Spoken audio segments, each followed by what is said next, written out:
Alright, Rico's Nano Challenge 2018 October update. And the Pico life remains a little tough. But that's the challenge, right? So a little bit of livestock change. I still got old Casper there, the white Percula, the platinum Percula clownfish. And then I had to rescue a yellow clown goby out of my other tank, and he went in here. He's doing good. And then there is a masked goby also. I had some pictures on Instagram of those, but you may see them swimming around here. So the tail spot blenny, there's the masked goby on the left there. Tail spot blenny may have been picked on by the yellow watchman goby, and he passed away, unfortunately. So now just 3 fish: the clown, the yellow goby, and the masked goby swimming around on the left there. You'll see the yellow watchman come out eventually. So the corals, no coral losses, even through some of those troubles I had 2 months ago. The green star polyps on the back are starting to grow. Let's move in a little here. Get off the stand. And so the Zoa garden, kind of doing good. I did clean all the algae off that rock, and it hasn't grown back. The Rhodactis and the kind of the mushroom garden here is doing really good. These Galaxia mushrooms are interstellar mushrooms. That's what they are. They're doing great. I put a little Rhodactis or a Recordia there. There's the watchman. Yeah, so he was getting real skinny and beat up in the other tank, so he's happy here, but he took over from the tail spot blenny, unfortunately.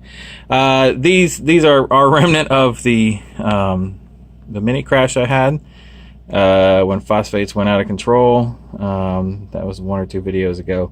That one little blast on the left is just hanging on. Actually, that little piece does look healthy, that little tiny peck. I don't know if it'll come back. There's a little mushroom hanging out back there.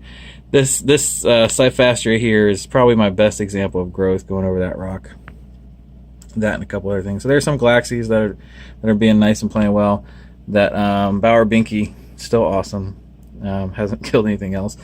This mushroom rock here is just looking really cool. It's doing well. The scroll coral, cup coral, whatever, is doing good. And then that Cyphastria. Those polyps actually will come out. That's actually one of the prettiest ones. The Daglopophytes, you can probably see a little bit that the polyps are out right now. This guy's definitely gotten bigger. The Fantasy Fabia or whatever, that one grew another head. Those are just doing good. That head's splitting, that's been doing that. I put a little leather frag in there. It's quite happy. Green Nephthya, neon green Nephthya. And the Fabia farm is just doing great. This is definitely, these two right here, actually, both of them are definitely my greatest example of growth up top.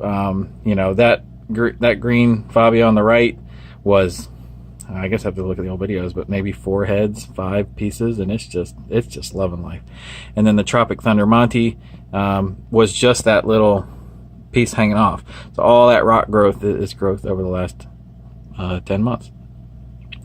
I did add one more Fabia right there in that middle spot, and it tried to nuke that green one in the middle there. It may or may not come back. A little coral warfare, but there's the other ones. Everybody else is playing nice. I was worried about putting all these Fabias close together, but you kind of put them in, and if they start killing each other, you take out the offender. You know, this is getting there. There's not a ton of light on the back of the tank. I'll go over that in a second, how I tried to help that, but you know, it's there, it's pretty, it's part of the tank, the green star polyps. I had some Cyphastrias hanging out over on this side. Now there's just a couple of little Recordias hanging out over there, but they weren't really getting enough light. They were kind of dying off, especially when the tank wasn't doing perfect. There's that masked goby. So I moved them out to the rock. This alien pox is just come right back in decent light. I don't know if this Setosa, Monopore Setosa, has grown at all. Maybe just a little. I don't know if I've ever got my phosphates under enough for it to take off. This Colt Coral definitely is bigger than what it was. The John Deere here had better color, but it looks healthy, and it's growing, you know, down the rock. So, you know, you can't complain about that. My sun coral, I think it lost a head, but it's still alive. And then the story, what's going on, you can't see it that well, but if you look underneath these corals right here, see all that patch of algae? Phosphates today, what was they? 0.36. Yeah. So doing, you know, 50% water changes twice a week. Maybe it's me putting too much stuff in the tank. I mean, that's probably it. I'll talk to you about what I've been trying to do to fix that. I like to feed the tank. I don't put a ton of food in, but I do add some amino acids, and I might be feeding every day, and so maybe I need to back off to twice a week or something. I don't know. I hate starving the tank. I'd rather have good filtration and let it ride. So, yeah, alive, some thriving, some surviving, but that's the livestock. Pretty, you know, happy with, you know, how it's going. Again, swings are difficult, and the swing that hurts me the most is the phosphate going up.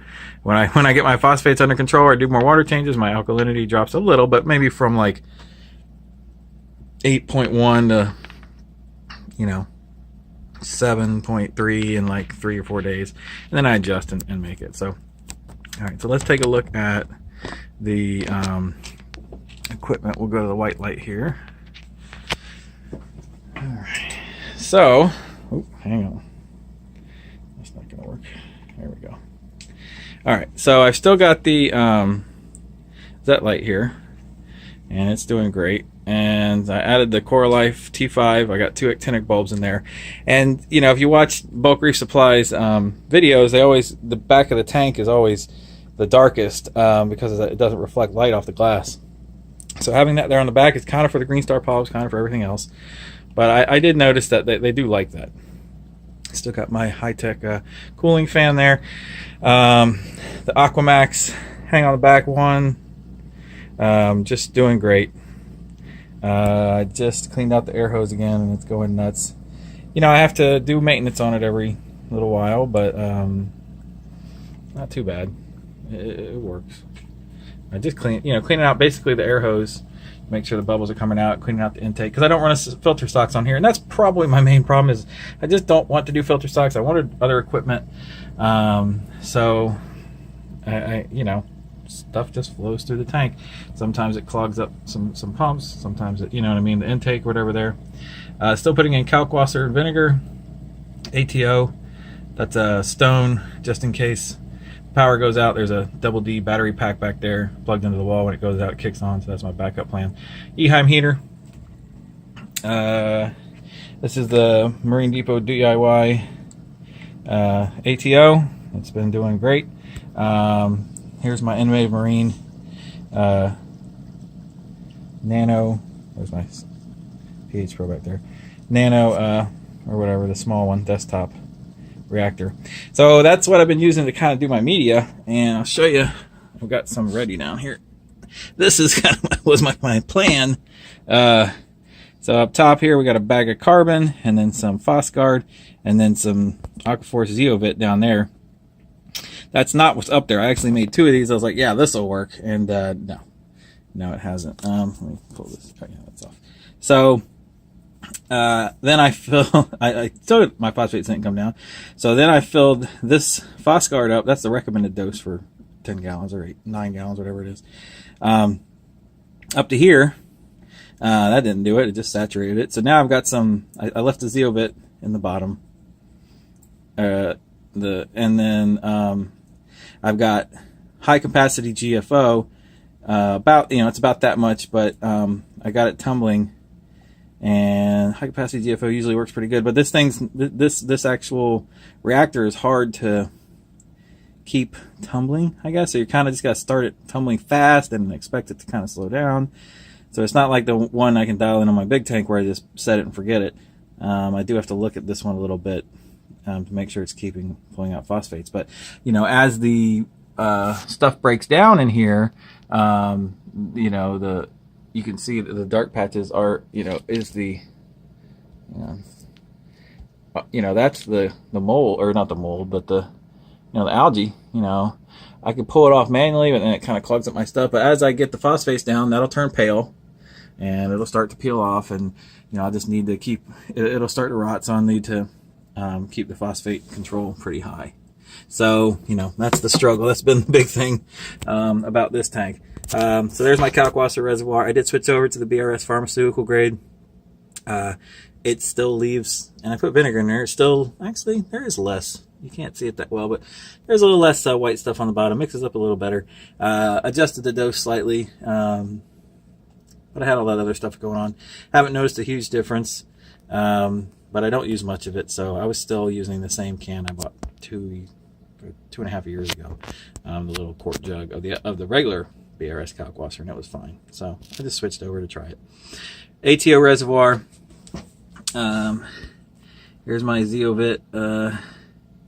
I pretty much go over this every time, but that's the Nano pack. And I do put in amino acids, and this Pols Extra, so that might be where some of my extra phosphates are coming from. And then if you haven't seen, I got a Apex Junior, and it's running 79 degrees and 7.99 pH right now. It's usually 8.1. I had to unclog the skimmer. I think that's why it was a little higher. So there's your pH monitor, the PM1 module, the 4 plugs. I've got it hardwired in back here to the network. And there's a BRS 1.1 milliliter doser back there, dosing the kalkwasser. And then there's Tom's Aqua Lifter for the ATO. So, all in all, you know, everything is still rolling. I'm pretty happy, you know, with what's going on. But it's you know, the phosphates are tough. Sorry about that. The phosphates are tough. And I think if I would have ran filter socks and cleaned them out every, you know, twice a week, I think I probably wouldn't have had these problems. You know, some of the equipment wouldn't have got clogged and stuff like that. But you know, right now I got no place to put a filter sock. There's not much room back there, and I don't really want to, actually. You know, I'd kind of just like it to get working. If I get rid of all that algae, there'll be nothing to clog it up. So, high capacity GFO, that's nice. It soaks up some, more, and then it soaks up some more. So, but it's rolling. I'm happy with it. We got 2 more months left, and we got a few of us left strong. If you made it to the end here and you're one of the other challenge members, congratulations. There's some beautiful work out there. There's just some people who have just made it and scraped by, but there's less and less of us. And I read there that DC Reefer is still going to make the belt. So I'd like to thank him for that and not giving up. I see that he's back from summer and he started getting back on. So this will definitely be one of the topics that that if I ever get on with him, I'm gonna bring up and you know, hopefully he can take a look at the survivors and the judges, you know, can see who's left and who they want to give the belt to. So, all right, until next month, we'll see ya.